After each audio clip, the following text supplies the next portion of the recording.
Bien, muy buenos días. Gracias por acompañarnos hoy, domingo 4 de junio, día de elecciones en varias ciudades y estados de nuestro país. Algunos de ustedes ya votaron, otros van a ir a votar luego de esta reunión en algún momento del día. Cada uno de los que tienen la oportunidad de ejercer ese derecho ciudadano, les animamos a hacerlo. Escoge aquella opción que más te guste, ¿verdad? Siéntete libre de hacer eso y sigamos construyendo todos un mejor país. Mira, es un privilegio como siempre tenerles hoy aquí acompañándonos y también a ustedes que nos acompañan a través de nuestra transmisión en vivo. Ahora estamos transmitiendo desde hace ya un par de semanas, no solamente por Livestream, es un servicio de transmisión en vivo, sino por Facebook Live. Así que cada persona puede visitar nuestro fanpage ahí en nuestra página de Facebook y esta reunión, precisamente este horario es el que transmitimos, el de las 11:30 de la mañana. Un saludo a todos los que nos ven a través de esos medios. Incluso si estás escuchando este podcast, este audio, después de que ya ha transcurrido nuestra reunión, gracias por darte el tiempo. Estamos terminando nuestra serie Duro como el acero, una serie que comenzamos exactamente hace 3 semanas.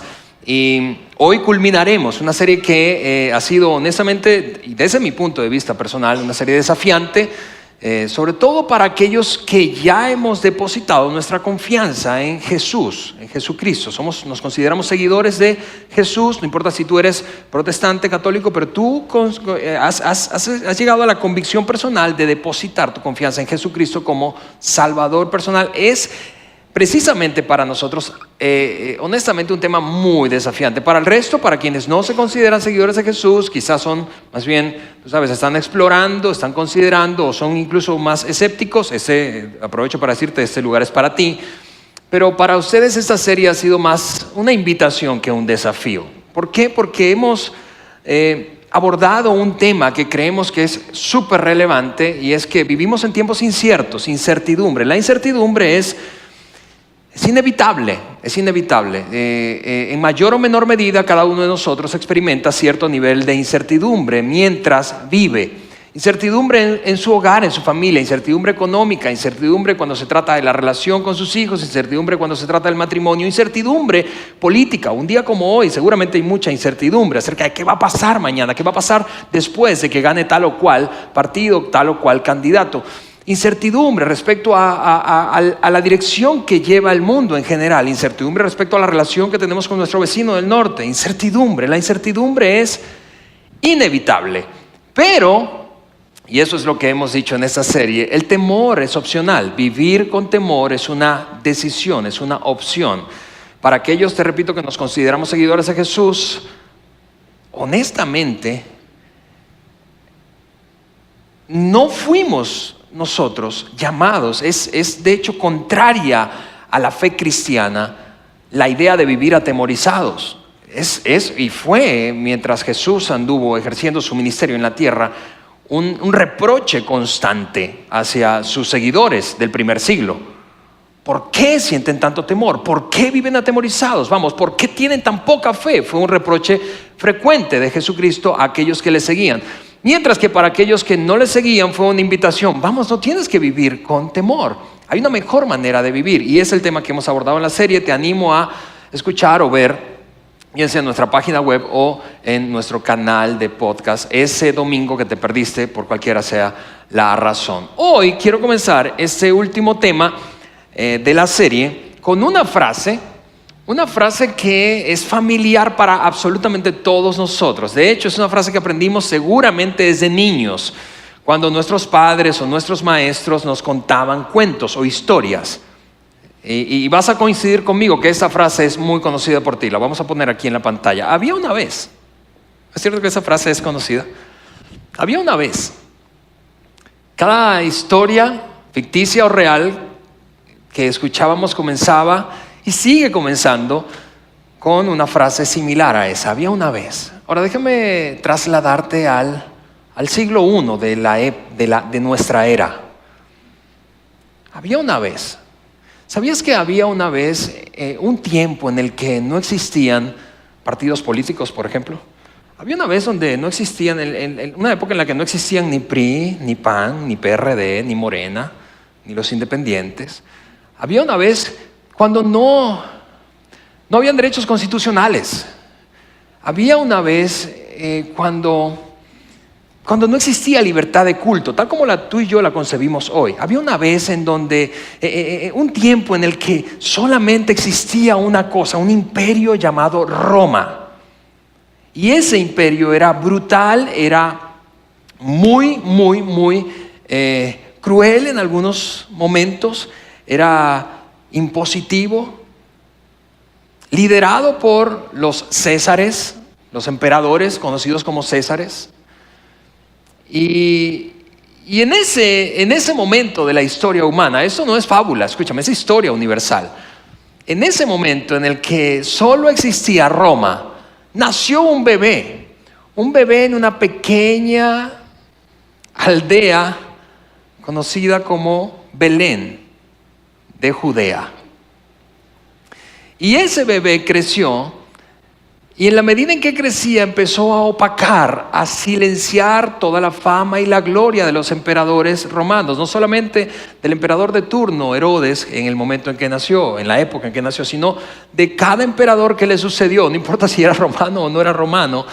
Y sigue siendo hoy en día el nombre que más ha generado influencia en la historia de la humanidad que tú y yo conocemos, sin importar incluso cuál sea nuestro trasfondo de fe. Ese bebé, mientras crecía, empezó a enseñar, y aquí nos ponemos más románticos. Ese bebé, en la medida en que crecía, empezó a enseñar, a compartir unas enseñanzas desconcertantes para quienes lo escuchaban. Cosas como: tienes que amar a cada semejante tuyo, sin importar el color, sin importar la edad, sin importar mira esto, sin importar su preferencia y sus diferencias respecto a ti, sin importar su oficio, sin importar su estatus social.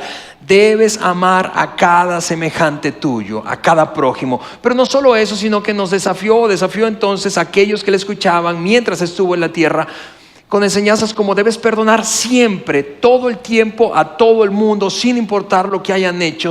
Debes amar no solo a tus semejantes, sino a tus enemigos. Debes poner la otra mejilla. Y eso era muy desconcertante, muy desafiante, muy incómodo muchas veces para aquellos que le escuchaban, particularmente para los que ostentaban poder.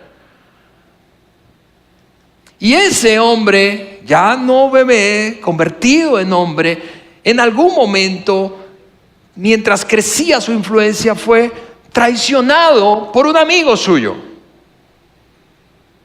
No solo traicionado por un amigo suyo, sino condenado por el templo. Bueno, más bien por los líderes del templo, aquellos que profesaban la religión en la que él había nacido. Eventualmente fue crucificado por el imperio romano. Pero después de todos esos acontecimientos, traicionado, condenado y crucificado, empezó a ser increíblemente adorado por todo el mundo de la época. Y 2000 años después seguimos haciendo lo mismo. Hace 2 minutos atrás o 5 minutos cantábamos canciones que expresan adoración y reconocimiento de quién es Jesucristo. Había una vez, hubo un tiempo en el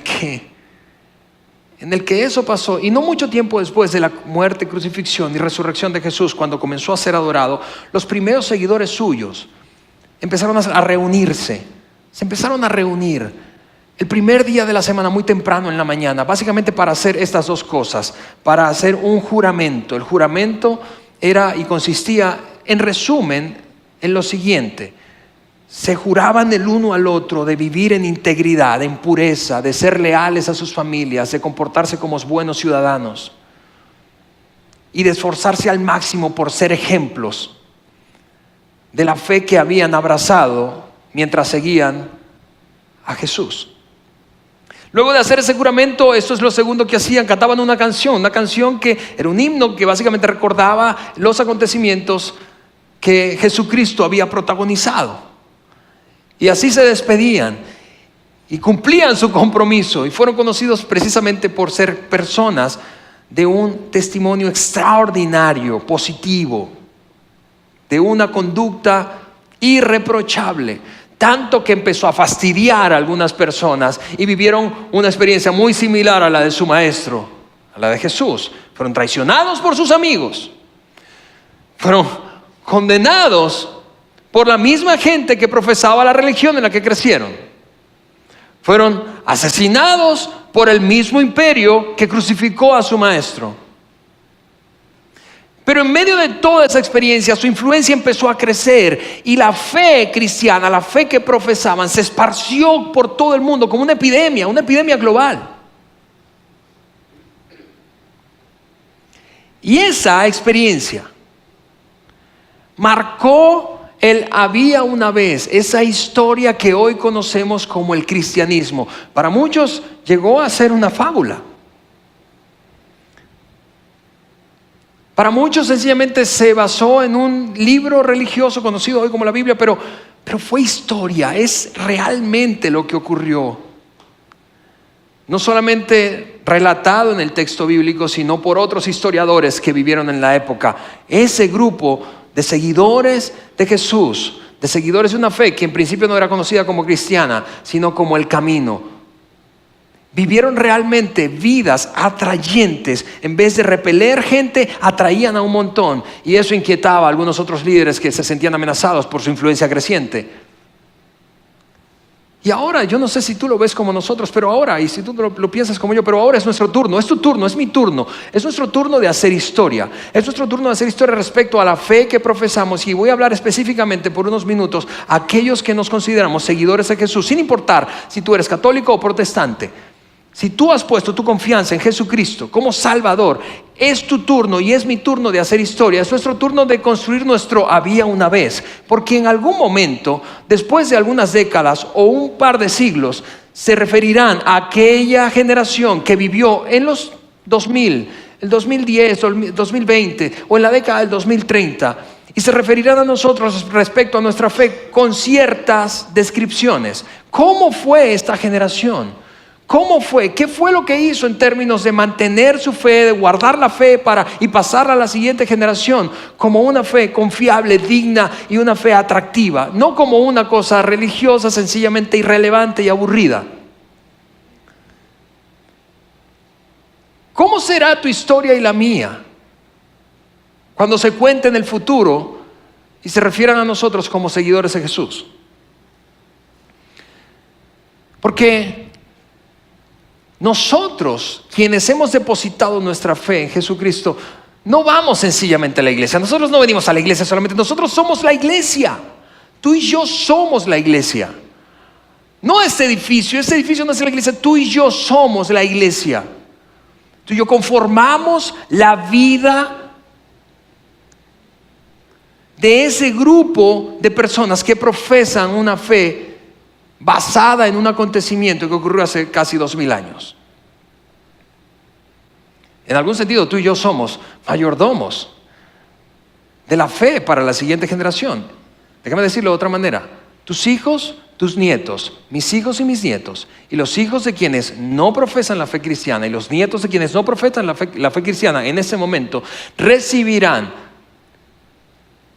una versión de la fe, y esa versión está marcada, definida por tu comportamiento y el mío. ¿Qué creerán acerca de Dios? ¿Qué pensarán acerca del cristianismo y la fe? ¿Qué creerán acerca de la iglesia y su rol en la ciudad? Somos mayordomos de la fe. Ahora, hoy quiero terminar esta serie sencillamente repasando una historia que desde mi punto de vista es extraordinariamente desafiante. Es muy desafiante específicamente para aquellos que nos consideramos seguidores de Jesús. Para quienes no se consideran seguidores de Jesús y están aquí o están viéndonos o escuchándonos, esto es, escúchame, no es una lección bíblica, eso es una lección de historia del siglo I de la era cristiana. Es historia. No es una lección bíblica, es historia. Y aun cuando no profeses la fe cristiana, aun cuando no te consideres un seguidor de Jesús, yo creo, y voy a esforzarme para hacerlo suficientemente interesante para ti como para que puedas salir de aquí pensando o terminar de ver la transmisión o escuchar el podcast pensando, valió la pena aunque no profese la misma fe que ese calvo que está allí. Esa historia se encuentra en el libro de los Hechos, específicamente en el capítulo número 4 del libro de los Hechos. Y para quienes no conocen de qué se trata el libro de los Hechos, rápidamente te digo ¿Cuál es el gran asunto que aborda el libro de los Hechos? El libro de los Hechos fue escrito por un hombre conocido como Lucas. Era un doctor, un médico, pero que al mismo tiempo se convirtió en uno de los primeros historiadores de la era cristiana. Y se propuso relatar los acontecimientos después de la muerte de Jesucristo detalladamente, así lo describe él mismo. Se esforzó por ser detallado y no perder de vista esa minuciosidad que requiere la historia. Así que Lucas se propuso relatar, vuelvo a decirte, los acontecimientos que ocurrieron después de la muerte y resurrección de Jesús con los primeros seguidores, los que conformaron la fe cristiana y fundaron la iglesia, la primera iglesia cristiana conocida, o las primeras iglesias cristianas conocidas. La historia que voy a contarte hoy se da en el contexto en el que un par de los discípulos más cercanos a Jesús, 2 meses después de su resurrección, muerte y resurrección, no 2 años, no 20 años, 2 meses después, es decir, la cosa estaba caliente todavía se respiraba esa tensión y el ambiente expectante de que no podían creer lo que había ocurrido.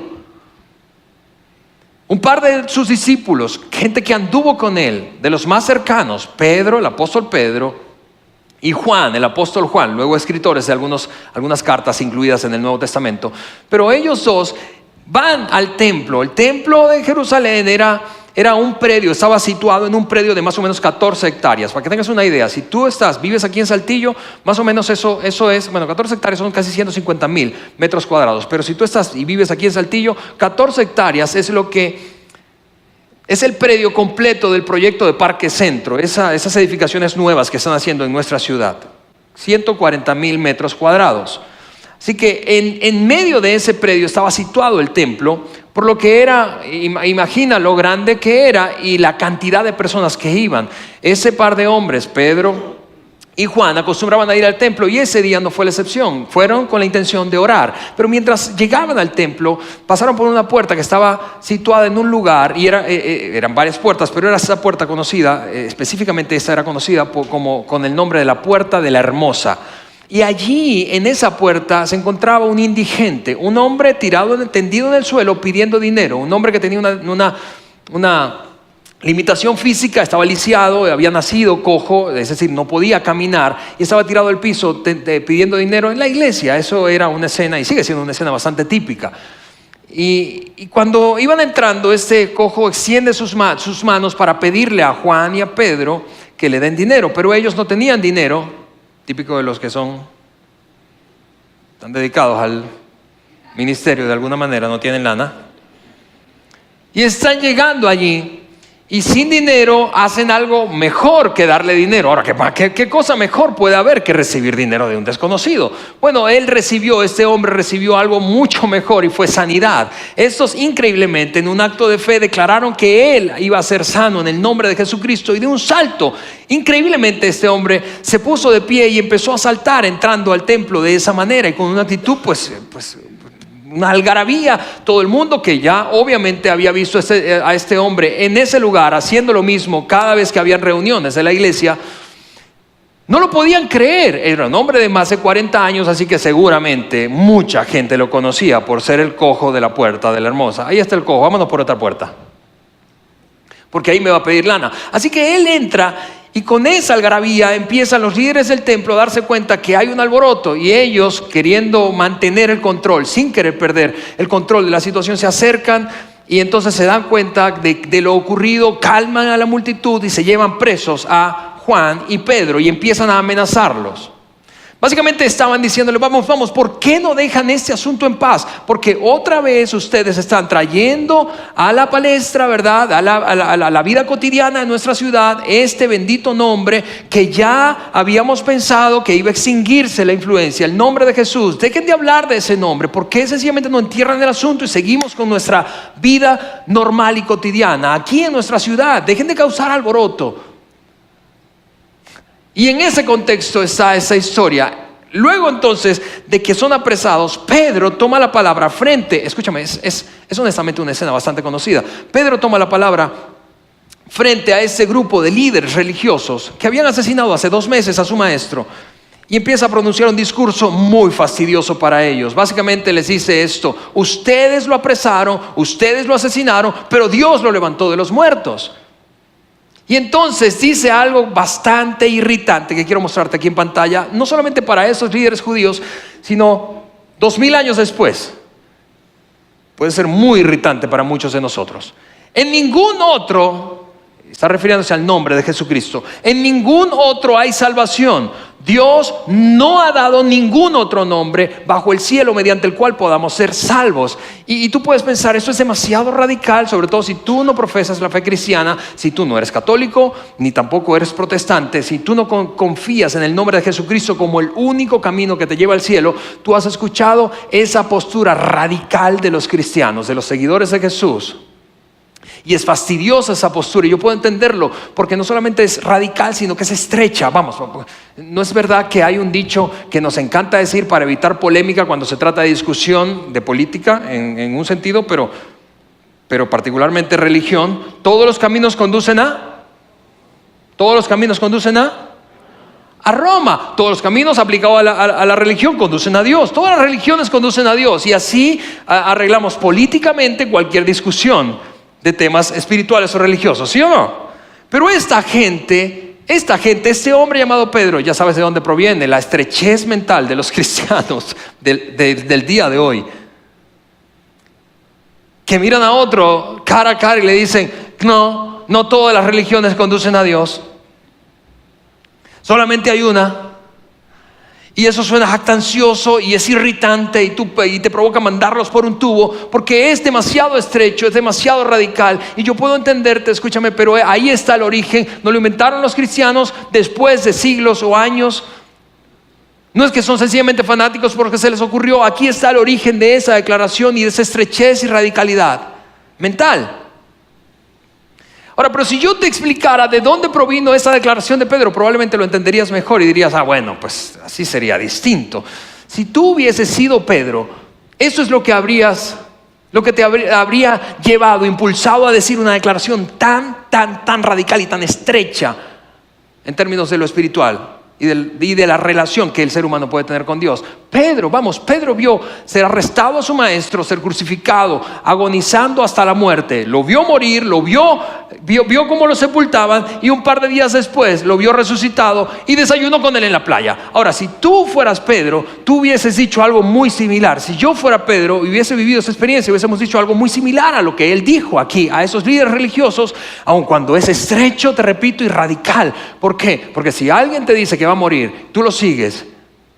El tipo se muere y él dice antes de morirse que va a resucitar, y tú lo ves después de muerto desayunar contigo en la playa. Tú dices: claro que no hay ningún otro hombre, lo que él me diga yo creo. Es estrecho, sí, es radical, sí, pero vamos, creo que en el caso de Pedro y de los discípulos del primer siglo que anduvieron con Jesús y lo vieron morir y resucitado después, es justificable. Lucas siguió narrando lo acontecido y dijo esto: los gobernantes al ver la osadía, esa palabra es clave para esta serie, para el tema que estamos conversando y para lo que estaba ocurriendo en ese momento, al ver la osadía, el coraje, el valor, el denuedo, la valentía con la que hablaban Pedro y Juan, y al darse cuenta de que eran gente sin estudios ni preparación, en otra versión dice eran gente vulgar y ordinaria, al darse cuenta de esto, y al mismo tiempo saber, los líderes que estaban allí a punto de juzgar, repitiendo la escena de hace 2 meses a estos 2 hombres, sabiendo: nosotros sabemos que ustedes saben que nosotros tenemos el poder para aniquilarlos acá. Ya matamos a uno, podríamos matarles a ustedes también. Pero al darse cuenta de que a pesar de que ellos sabían que estos tenían la autoridad para hacer eso, seguían hablando con tanto coraje, con tanta valentía, con tanta osadía, con tanta tenacidad, quedaron asombrados. Y Lucas lo escribe así: quedaron asombrados y reconocieron que habían estado con Jesús, porque de otra manera no habrían podido asumir una postura tan radical y con tanta valentía. Sin embargo, dado que podían ver allí de pie entre ellos al hombre que había sido sanado, porque recuerda, todo el alboroto empezó porque habían sanado a un hombre que estaba ahí en la entrada de la iglesia. No hubo nada que el concilio pudiera decir. Esto, ¿sabes cómo se llama? Esto se llama presión social.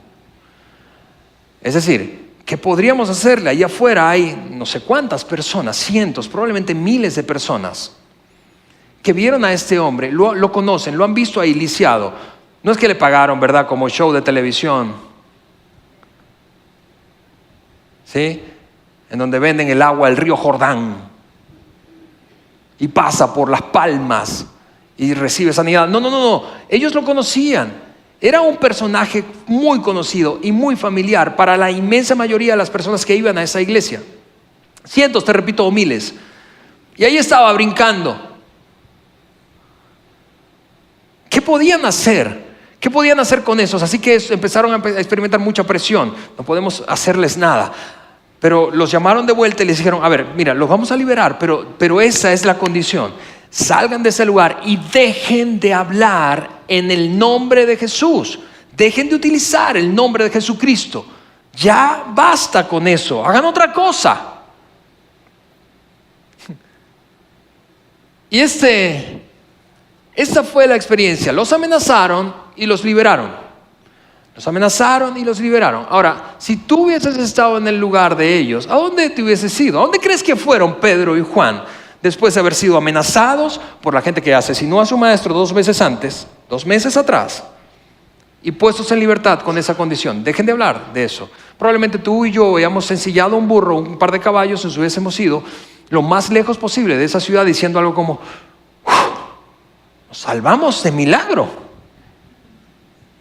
Pero este par no hizo eso. Se fue a donde estaban sus amigos, sus compañeros, sus otros condiscípulos, seguidores de Jesús, los primeros, los apóstoles, el resto de los apóstoles, el grupo nuclear que conformaba el movimiento que estaban haciendo y le daría forma a la iglesia que hoy conocemos.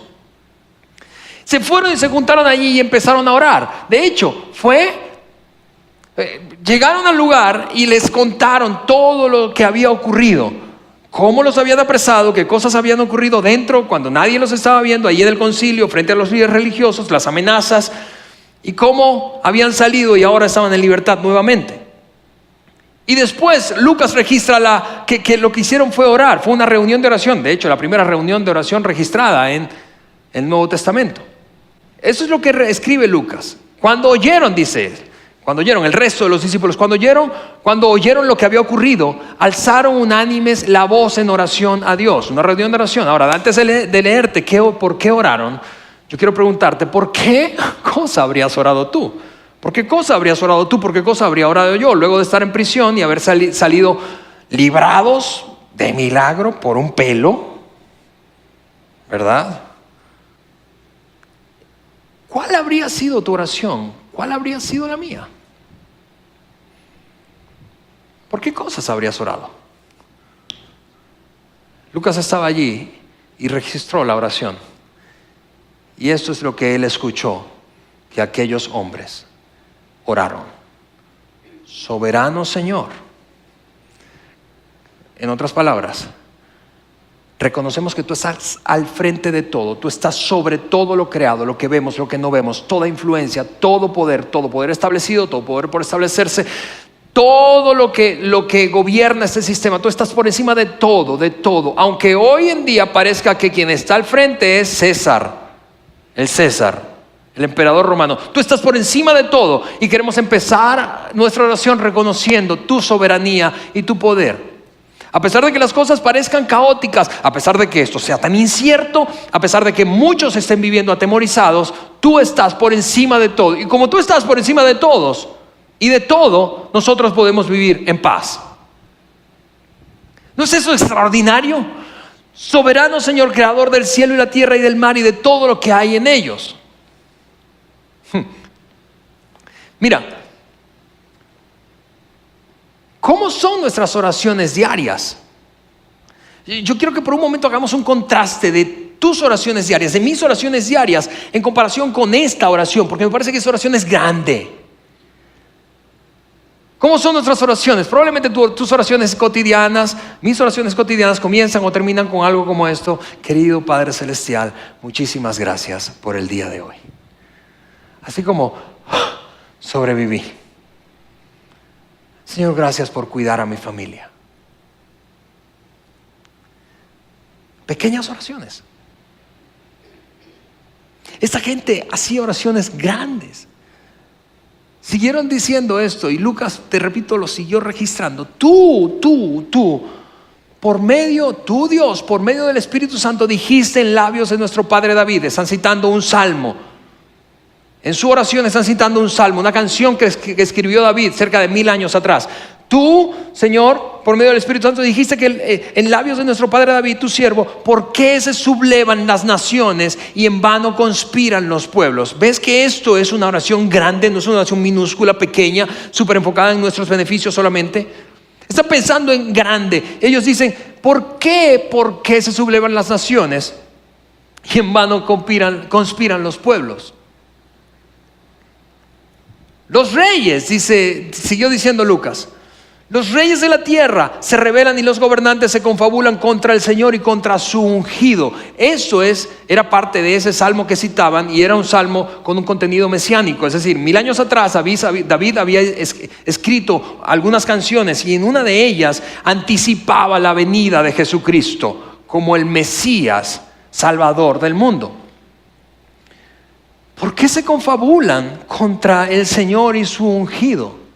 En efecto, sigue diciendo esta oración, en esa ciudad de Jerusalén se unieron Herodes, Poncio Pilato con los gentiles y con el pueblo de Israel contra tu santo siervo Jesús, a quien ungiste para hacer lo que de antemano tu poder y tu voluntad habían determinado. En otras palabras, vamos, Dios, eso no nos toma por sorpresa, porque a ti no te toma por sorpresa. Tú sabías que esto iba a ocurrir, de antemano tú lo sabías. Eso no es como que, cambio de planes. No. Dios sabía lo que iba a ocurrir desde antes de que ocurriera.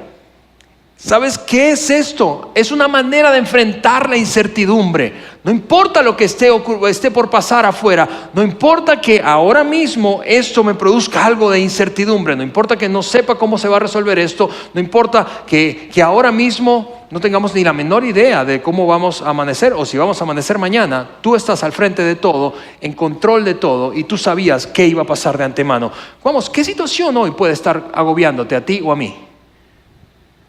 Porque creo que este es un modelo de oración diferente a lo que nosotros oramos constantemente cuando se trata de situaciones cuyo final no conocemos. ¿Qué te está preocupando? ¿Qué cosas despiertan tus inseguridades? ¿Qué cosa te está produciendo temor hoy? Hay un grupo de personas que experimentó probablemente lo que estás sintiendo tú en este momento, o algo mucho peor. No sabemos qué va a pasar. Nos acaban de apresar y nos dejaron salir de milagro y probablemente mañana no amanezcamos y nos asesinen y amanezcan nuestros cuerpos en una cuneta frente a un camino, al lado de un camino. Y continuaron orando, y como en toda oración hay un momento en que uno pide algo, ¿sí? En principio esa oración fue de reconocimiento de la soberanía de Dios y luego de recordar lo que ya se había predicho de Jesucristo, para resaltar el hecho de que Dios está al control y que a pesar de que hay incertidumbre no tenemos por qué vivir con temor. Pero llega un momento en que hay una petición y te voy a mostrar la petición. Ahora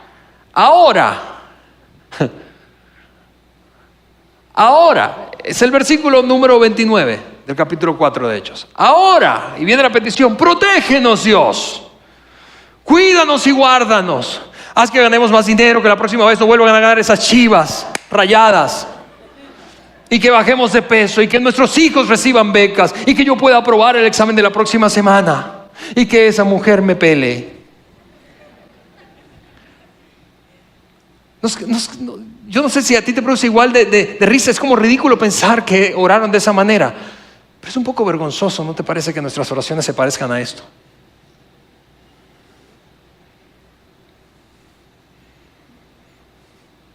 Es un poco vergonzoso que nuestros hijos nos escuchen orar de esa manera.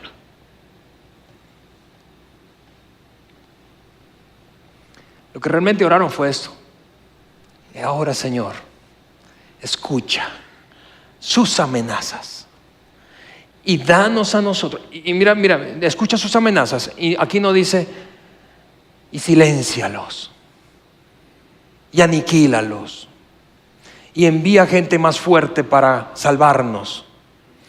Escucha sus amenazas y danos a nosotros, tus siervos, ¿qué dice allí? Mucho valor. Danos más valor.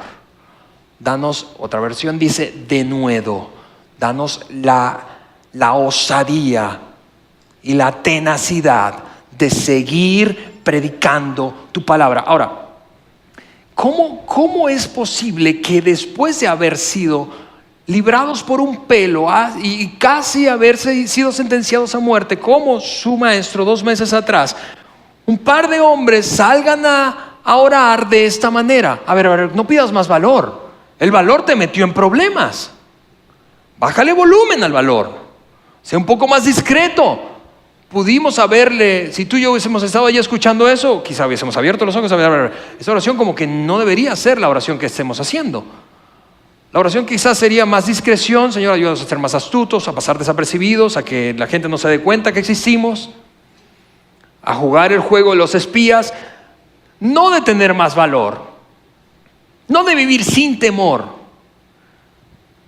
Pero esta gente llegó a vivir a la convicción de que podían y debían vivir sin temor. No podían darse la oportunidad de vivir atemorizados por cualquiera sea la razón o fuera la razón. Por eso siguieron orando. Extiende tu mano. ¿Para qué? Extiende tu mano para nuestro beneficio personal. Extiende tu mano para nuestra agenda, para que cumplamos nuestros sueños y alcancemos nuestras metas.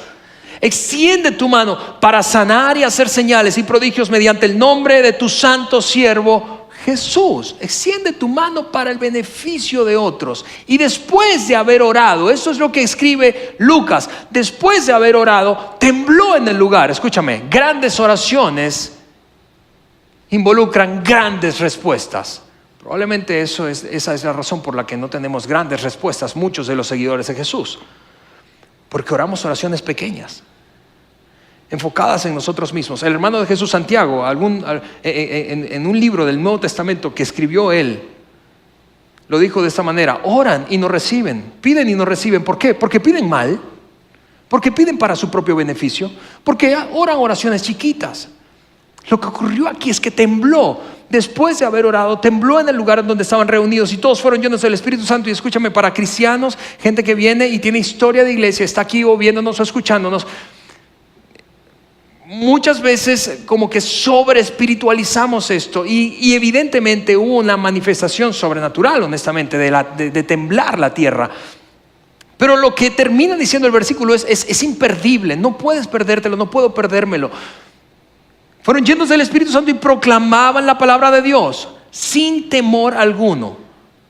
Sin temor alguno. Ahora, cuando tú lees esto, yo quiero decirte qué significa eso de sin temor alguno, o más bien qué no significa, porque necesito aclararlo. Porque cuando alguien piensa en los cristianos hablando, predicando la palabra de Dios sin temor alguno, piensa en una imagen como esta. Te lo voy a poner aquí y aquí.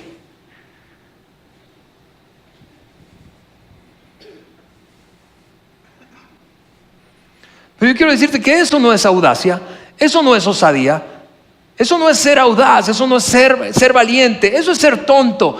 ¿Por qué? Porque aquellos discípulos, aquellos primeros seguidores de Jesús tenían un comportamiento tan atractivo para aquellos que no profesaban su propia fe, su misma fe, que se aglutinaban alrededor de ellos, en torno a ellos, cientos, miles de personas. Contrario a lo que esto produce. Lo que esto produce es rechazo. Lo que esto produce es aversión. Lo que esto produce es sencillamente pensar que somos ciudadanos de tercera o cuarta categoría, que no tenemos cerebro, que solamente somos fanáticos religiosos. Eso no es osadía y no es definitivamente de lo que estaba hablando. Ese grupo de creyentes, los primeros seguidores de Jesús, liderados por Pedro, Juan y algunos otros de los apóstoles. Y lo que relató Lucas en el libro de los Hechos, no es de eso lo que hablaba. De lo que hablaban, mira, su predicación no consistía en, venimos a hablarles del cielo y el infierno. No. Su predicación, cuando dice que predicaban, danos valor para predicar tu palabra, no estaban hablando ni siquiera de pecado. ¿Sabes de qué hablaban? Mira cómo lo relata Lucas. Los apóstoles, a su vez, con gran poder, seguían dando testimonio. ¿De qué crees? ¿De las enseñanzas de Jesús? No. ¿De las parábolas de Jesús? No. ¿Del ejemplo de Jesús? No. ¿Del cielo y el infierno? No. De un solo acontecimiento sobre el cual se funda toda la fe cristiana y en el cual estaban ellos absolutamente convencidos de que había ocurrido, y no solamente de que había ocurrido, sino que era el cimiento, el epicentro de su fe, y por eso podían vivir sin temor, porque vieron a un hombre resucitado. Testimonio de la resurrección de Jesús. Y cuando un individuo ha sido testigo, porque nadie le contó, a ti y a mí nos han contado, está bien, pero esos hombres no, a ellos nadie les contó. Ellos vieron a Jesús vivo, vieron a Jesús ser castigado y hasta agonizar hasta la muerte, lo vieron muerto, lo vieron sepultado y luego lo vieron resucitado. Cuando un grupo de personas es testigo de eso, vamos, no hay manera en que viva atemorizado, porque ya no tiene nada que perder. Cuando tú eres testigo de la muerte y resurrección de un hombre y se cumple todo lo que anticipó y otros en la antigüedad anticipaban, entonces ya no tienes nada que perder. ¿Por qué? Porque concluyes, vamos, Dios resucitó a Jesús. Dios resucitó a Jesús entre los muertos, y por eso yo no voy a vivir atemorizado. Y no creemos nosotros, por cierto, ya tiempo después, siglos después, par de décadas, de casi docenas de siglos después, no creemos que Jesús resucitó solo porque la Biblia lo dice. Vamos, es mucho mejor que eso. Creemos que Jesús resucitó porque Pedro, que fue testigo ocular, lo vio, creyó y lo documentó. Porque Lucas, que fue un historiador que procuró relatar con minuciosidad todos los acontecimientos que otros testigos oculares experimentaron, lo documentó. Creemos porque Santiago, el hermano de Jesús, vamos, para convencer a tu hermano de que tú eres el Hijo de Dios, hay que echarle ganas, ¿no crees? A ver, piensa, si tú tienes un hermano y él te diga, vamos, venga, yo soy el Mesías prometido, está complicado que tú creas eso. Para que tu hermano crea que tú eres el Mesías y después se refiere a ti como su Señor, porque te vio morir y te vio resucitado.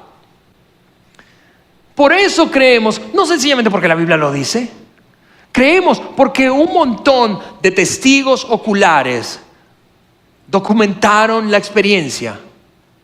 Y hoy tenemos el privilegio de contar con esa documentación en nuestras manos. Y porque lo creemos, podemos vivir sin temor. Y porque tú y yo lo creemos, podemos vivir enfrentando la incertidumbre en paz. Podemos compartir, no como la fotografía, posturas radicales que distancian a la gente de Dios y de nosotros mismos. Podemos vivir de tal manera que nuestra vida sea suficientemente atractiva como para otros, como para estar cerca nuestro, sin perder nuestras convicciones, sin sacrificar aquello que hemos creído, pero sin convertirnos en gente fastidiosa. Podemos vivir en paz, podemos experimentar paz. Lo que me trae a la pregunta de inicio: ¿cómo será? ¿Cómo será nuestra historia? ¿Cómo será nuestro había una vez? ¿Cómo será? De aquí a 40 o 50 años, ¿cómo se referirán a nosotros? A los seguidores de Jesús en México, en América Latina. ¿Cómo será? Ese es mi anhelo. Que la referencia sea algo como esto. Había entre nosotros,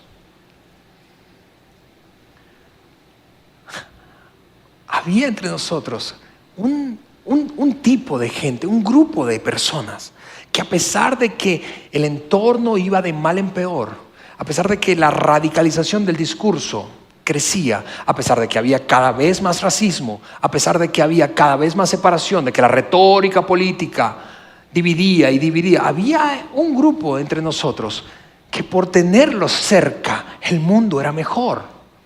que por tenerlos cerca, nuestros hijos fueron mejor, porque nuestros hijos estaban cerca de sus hijos. Había entre nosotros gente que mientras el mundo empeoraba, ellos parecían florecer. No porque necesariamente sus circunstancias eran mejores, sino porque su vida era resplandeciente.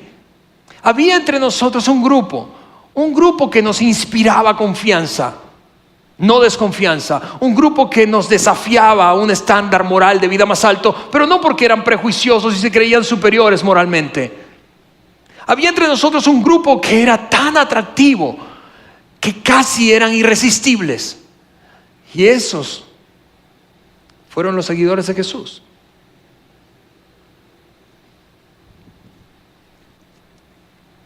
Nuestro había una vez que a pesar de que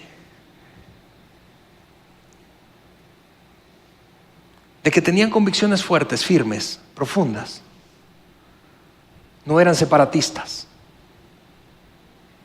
no hacían distingo de gente, no miraban por encima del hombro a los demás. Había entre nosotros un grupo que realmente eran luz, que le daban sabor al mundo en el que vivimos. Y ese grupo eran los seguidores de Jesús. Ahora mira, antes de terminar, yo quiero terminar de la siguiente manera. Voy a pedirle a la banda que se acomode y ellos van a cantar una canción antes de terminar esta reunión y por lo tanto esta serie. Y voy a orar antes de cantar esa canción. Pero antes de terminar, yo sencillamente quiero retomar un pasaje que Otoniel compartió la semana pasada en el segundo tema de esta serie y que creo que refleja extraordinariamente el desafío que los seguidores de Jesús tenemos. Y mira, si tú estás aquí, tú no eres un seguidor de Jesús.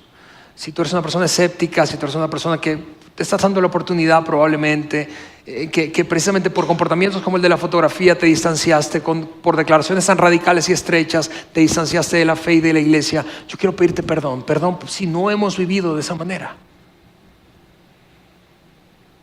Perdón si nos has visto actuar egoístamente. Perdona a cada persona que no profesa la fe cristiana. Perdónanos, porque se supone que los seguidores de Jesús, los cristianos, no importa, te repito, si somos católicos o protestantes, se supone que debemos ser la luz del mundo. No el que juzga más, sino el que se compromete a vivir más en un estándar más alto. Si nos has visto atemorizados por pequeñas cosas, te suplico que nos perdones, porque no hemos demostrado lo que ejemplificó el fundador de nuestra fe y los primeros seguidores de Jesús, que fueron duros como el acero. Perdónanos si hemos vivido petrificados y hemos producido lástima a quienes nos observan alrededor. Perdónanos. Porque como lo escribiría luego en el mismo Nuevo Testamento el autor del libro de Hebreos, nosotros, los seguidores de Jesús, debemos tener esta actitud. Por lo tanto, dijo este hombre, ya que estamos rodeados por una enorme multitud de testigos, quienes rodean a todos los creyentes de hoy, y todos los testigos a los que se refiere el autor son todos aquellos que dejaron su vida por la fe, que vivieron sin temor a pesar de lo incierto que era el mundo. Quitémonos todo el peso que nos impide correr, especialmente el pecado que tan fácilmente nos hace tropezar, y corramos con perseverancia. Vamos, el autor lo que está desafiando a cada seguidor de Jesús, a ti y a mí que nos consideramos seguidores, es: vamos, sé perseverante, no desmayes, aunque sea incierto, aunque todo alrededor te grite que debes vivir atemorizado. Vamos, sé perseverante, persevera en la carrera que Dios te ha puesto por delante. Esto, ¿cómo lo hacemos? Poniendo nuestra mirada en Jesús, el campeón que inicia y perfecciona nuestra fe, el que fundó la fe y mostró dureza y que enfrentó la muerte cara a cara, sin temor, sin que le temblaran las piernas. Debido al gozo que le esperaba después de su muerte, soportó la cruz sin importar la vergüenza que ésta representaba. Ahora está sentado en el lugar de honor junto al trono de Dios. Y el versículo 3 es extraordinario y es la aplicación para nosotros. Piensen en toda la hostilidad que soportó por parte de pecadores. Así, vamos, tú y yo, vamos, seguidor de Jesús, creyente, cristiano que estás aquí en el auditorio, viéndonos, escuchándonos, tú y yo debemos, al enfrentar situaciones inciertas, situaciones difíciles, desafíos personales, familiares, pequeños, grandes, muy constantes, esporádicos, no importa de qué tamaño sea, esa es la aplicación. Debemos pensar en toda la hostilidad que Él soportó. De esa manera no nos cansaremos ni nos daremos por vencido. Quiero terminar la serie desafiándote, vamos. A ti, seguidor de Jesús, a mí como seguidor de Jesús, el mundo merece algo mejor.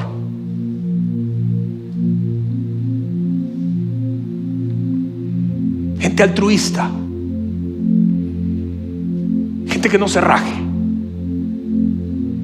gente que no sea prejuiciosa por el color de piel, por el estatus social, por la preferencia sexual de otros.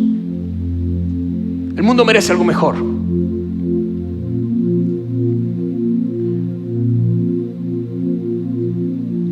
Nuestro maestro merece algo mejor. Merece gente dura como el acero. Y fuimos llamados a vivir de esa manera. Y a ti que estás aquí o nos escuchas, si tú no eres un seguidor de Jesús, vamos, esto no es una demanda para ti, no es una obligación para ti, es una invitación. Es posible vivir de una manera diferente. Es posible hacer eso. Oramos juntos. Señor, te damos gracias por la gran oportunidad de recordar que nos plantaste un ejemplo. Vivir una vida extraordinaria sin tener que repeler a los demás. Gracias porque podemos vivir sin temor a pesar de la incertidumbre. En el nombre de Jesús. Amén.